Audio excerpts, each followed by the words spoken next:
Hi, I'm Lisa. Let's learn some professional English expressions so that you can feel more confident communicating at an English-speaking workplace. We will continue the series of me having conversations with native speakers who work in Los Angeles.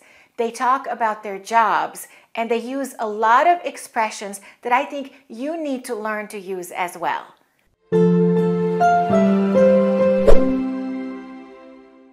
You will listen to my conversation with a young man named Grant. Grant is a medical device sales representative. He travels all over California visiting different hospitals, and he teaches the nurses how to use the devices that his company sells. I really enjoyed my conversation with Grant. He's very driven, very focused, and very goal-oriented. Make sure you watch this video until the end. At the end, he talks about his philosophy of goal setting and how to achieve goals. And he has professional goals from now until the time he retires. And he's only 25 years old. I believe that his philosophy of achieving his professional goals can also be applied to your English goals. It's the same concept. Okay, let's watch the first clip of Grant. I asked him about the challenging parts of his job. Let's listen to his answer, and then I will come back and I will teach you the expressions that he used. What are the difficult aspects of your job? What are the stressful things about it? One of the most difficult aspects of my job is I have to reach out essentially blind. The difficult part about it is that every hospital works a little bit differently. And a lot of times you have to speak with a different person or go through a different process to get a product implemented at a facility or for a hospital to say, yes, we want to use your product.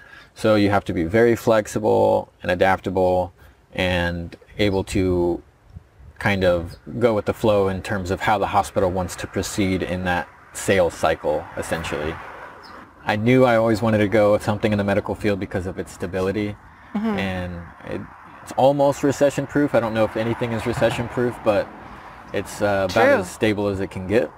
And so I just started looking down that route and was definitely convinced that it was going to be a good use of my medical background, but still also be able to utilize my people skills and my ability to kind of socialize and interact with people. You do have to have the people skills and the technical medical background, and a lot of people don't. Yes, especially because a lot of people who work in the hospital are going to be skeptical of salesmen.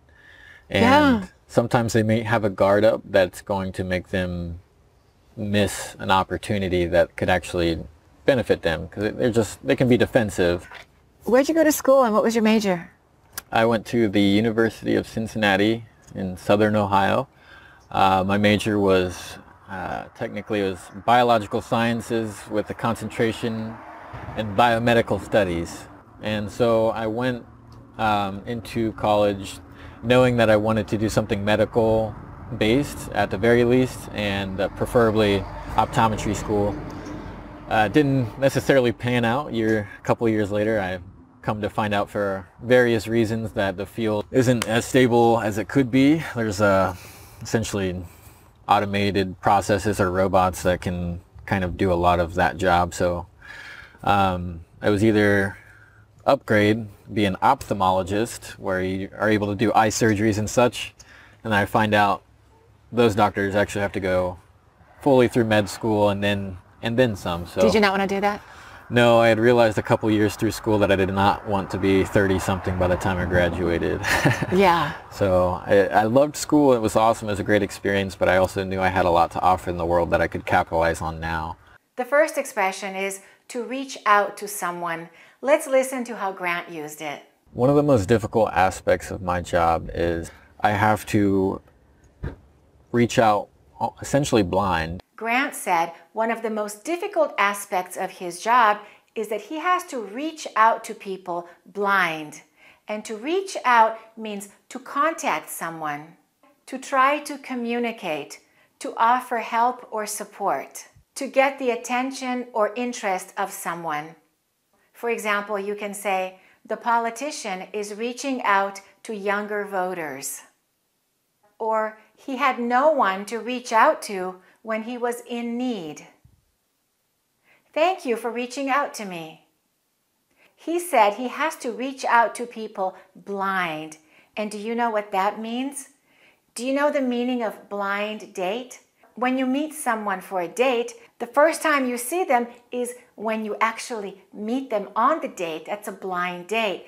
But when you reach out to someone blind, it's the same concept. You don't know anything about the person. You have no information or no knowledge about them. You reach out to them blind. And let's listen to how Grant used the expression to go with the flow. So you have to be very flexible and adaptable and able to kind of go with the flow in terms of how the hospital wants to proceed in that sales cycle, essentially. Grant said that his job requires him to be flexible and adaptable and to go with the flow. And to go with the flow means to accept the situation and to not try to change it, to relax, to accept the way other people are doing something and to not control the situation. And for example, you can say, let's relax and just go with the flow today. We're not going to make any specific plans. We will just go with the flow. Don't try to control it. Go with the flow. I don't know what's scheduled for tonight. I'll just go with the flow. Let's listen to the way that Grant used the expression recession-proof.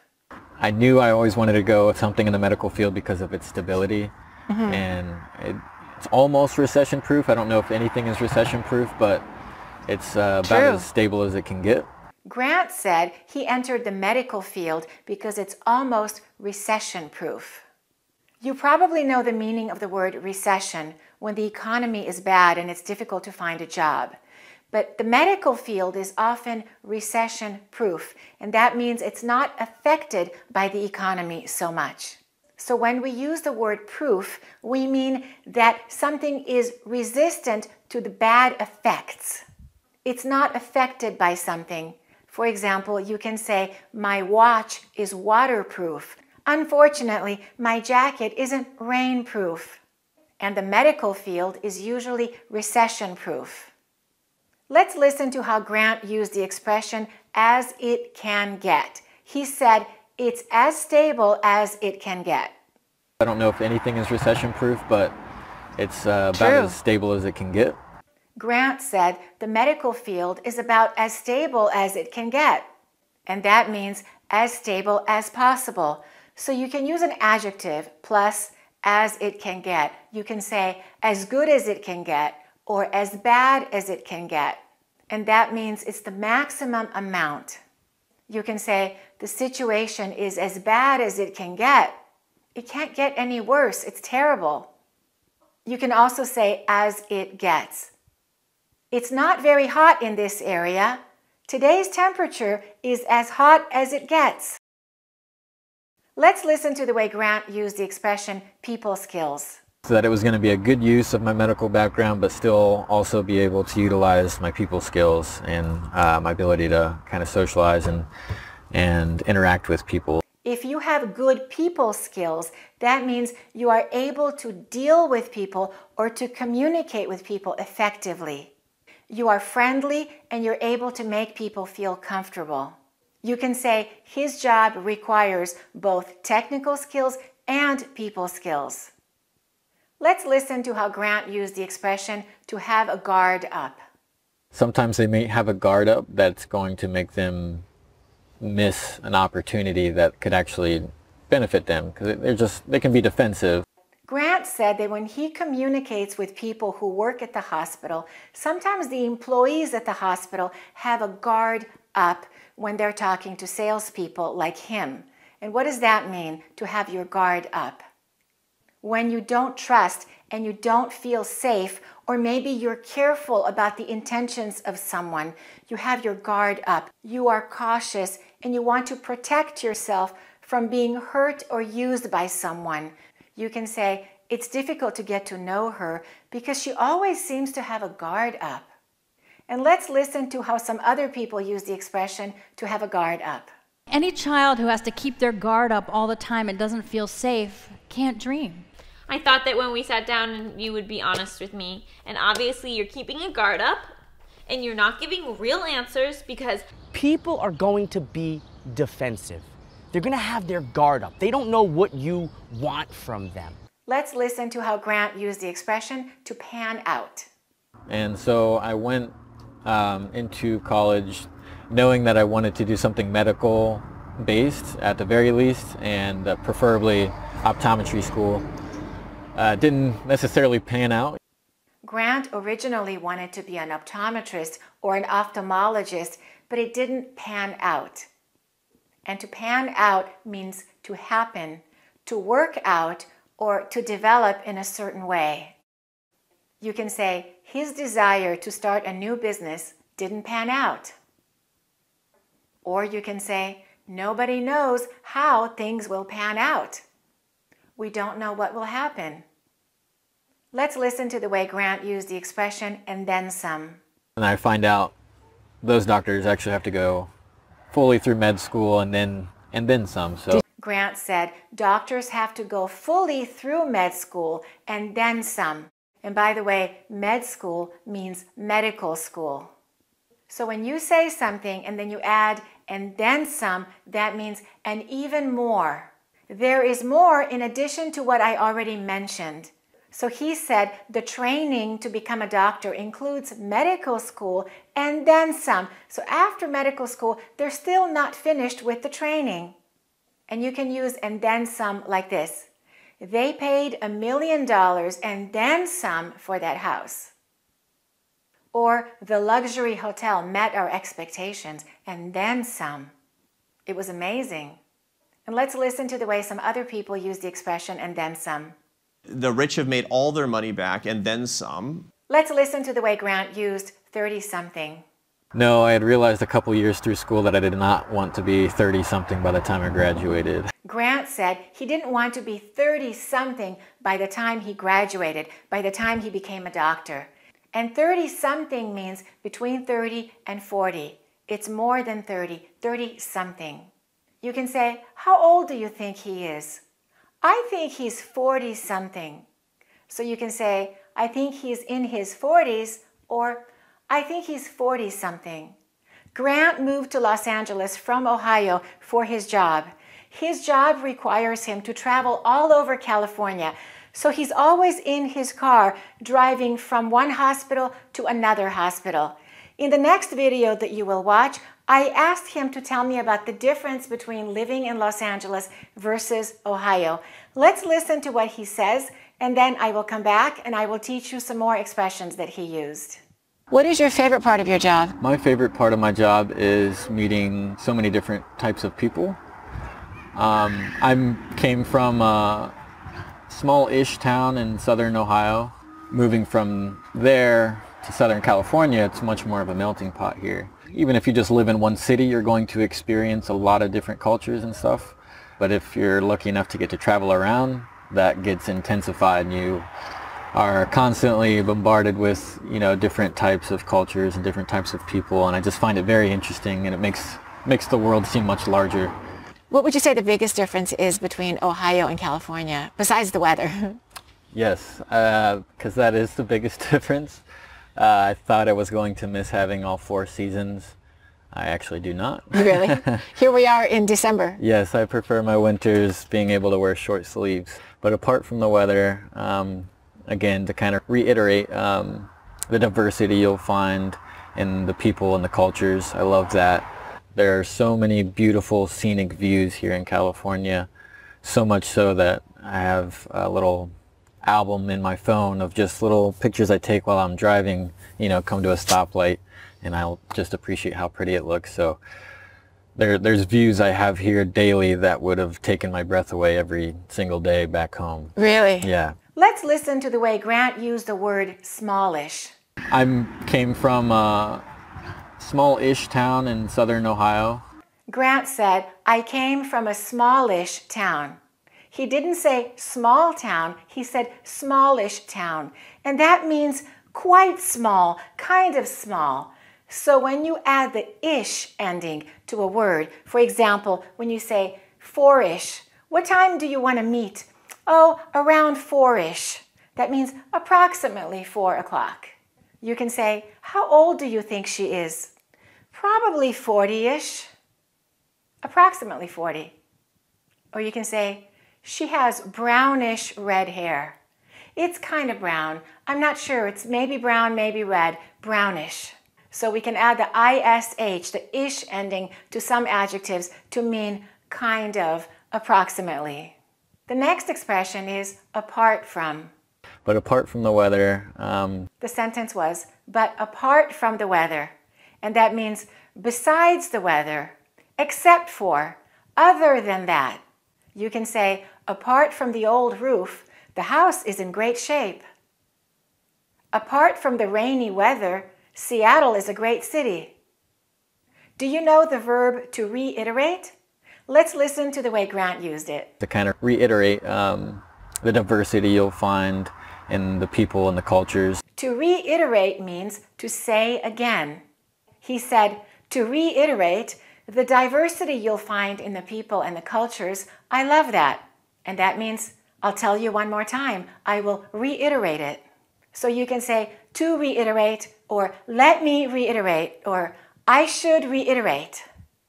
To reiterate, if you're late one more time, you'll get fired.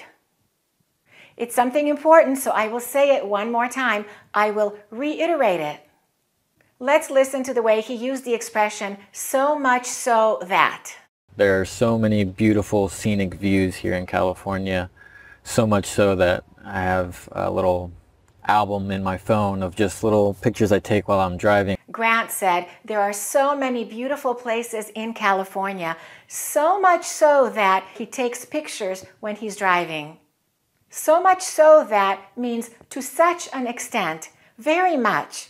For example, you can say something like this, I'm very busy, so much so that I don't have time to return phone calls. He was very tired, so much so that he fell asleep during the speech. Let's listen to the way he used the word stoplight.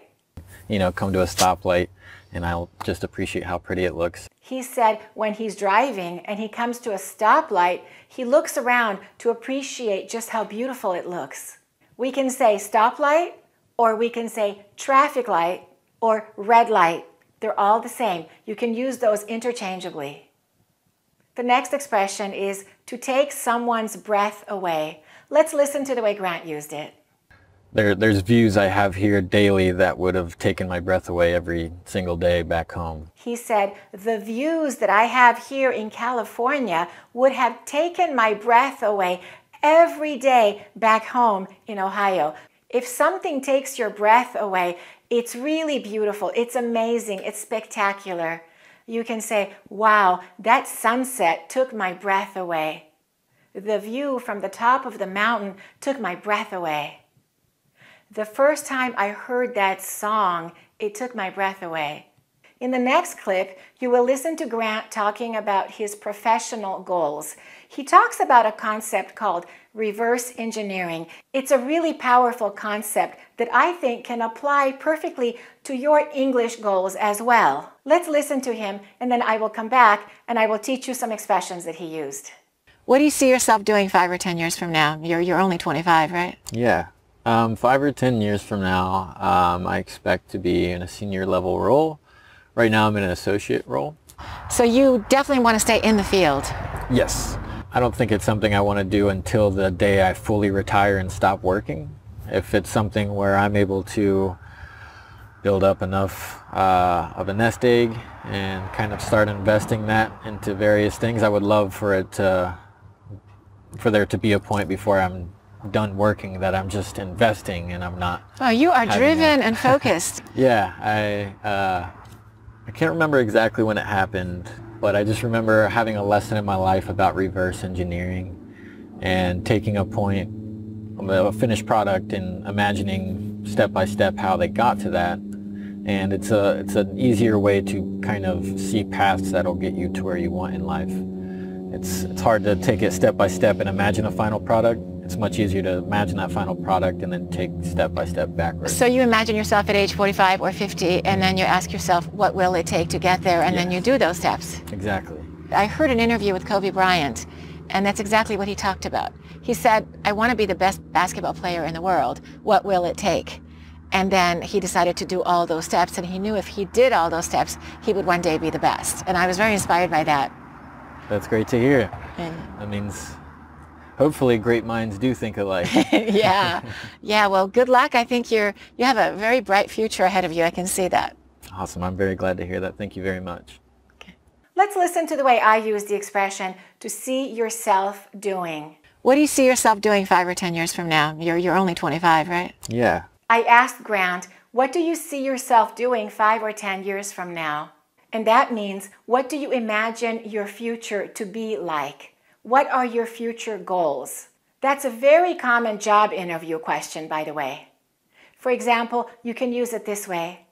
In 5 years, I see myself in a managerial position. Or you can say, I don't see myself working at this job much longer. Let's listen to the way I use the expression, bright future ahead of you. Yeah, well, good luck. I think you have a very bright future ahead of you. I can see that. I said to Grant, you have a bright future ahead of you. That means you will be successful in the future. You have a good future. Usually we use this expression with ahead of you, ahead of him, ahead of her. He's smart and hardworking. He has a bright future ahead of him. Let's listen to the way Grant used the expression nest egg. If it's something where I'm able to build up enough of a nest egg and kind of start investing that into various things. Grant said that he would like to build up a nest egg. What does that mean? A nest egg is money that you save for the future, especially if you want to maybe use that money when you stop working, when you retire, or if you'd like to invest the money in the future. You save your nest egg for that. You can say, it's good to have a nest egg for emergencies. Some people can't retire because they don't have a big enough nest egg. The next expression is, great minds think alike. Let's listen to how he used it. That means hopefully great minds do think alike. Grant said, that means hopefully great minds do think alike. Great minds think alike is a common expression. Sometimes you say it with a sense of humor. When you think the same way about something, you have the same opinion as someone else, and you say, oh wow, you think the same thing? We both have great minds because great minds think alike, and alike means the same way. It's a proverb that people use when two people have the same idea or they come to the same conclusion. They say, great minds think alike. You can say, I think this restaurant is the best restaurant in the whole city. And your friend can say, I agree, great minds think alike. I hope that Grant's story about achieving his goals will inspire you to make big goals related to your English. And remember the concept of reverse engineering. You think about the final result. You imagine yourself at the end when you have achieved that goal. What do you have to do to get it? What are the steps you have to take to reach that level of fluency that you would like to have in English? I like that perspective. It's a really good way to look at it. If you are systematic about it, and if you take steps every single day, you will achieve that goal. I want you to make a big goal related to English. Big goals will inspire you. Imagine yourself what your life will be like when you achieve your goal of fluency in English, when you have confidence in English. Are you going to apply for your dream job? Or are you going to make presentations in English in front of a large group of people? I think you should dream big and then work hard to achieve your dream. And when it gets difficult, don't give up. What's important is that you keep going. And if your goal is to expand your vocabulary in English, if you're already advanced, but you can't express yourself precisely the same that you can in your native language, then I recommend that you get my 400 Advanced English Words course. This course teaches you the words that I believe you must know for fluent and advanced English. And you can take my challenge where you learn 200 words in 28 days. I have a curriculum for you to follow so that you can achieve your goal of mastering 200 of those words in just 4 weeks. And of course, I also have the American Accent course that teaches you all the rules that you need to know for good, clear, standard American accent. And you can get both of those by going to AccurateEnglish.com. Thanks for watching, and keep practicing your English. To learn all of the rules for a good American accent, you can buy my online video courses at AccurateEnglish.com.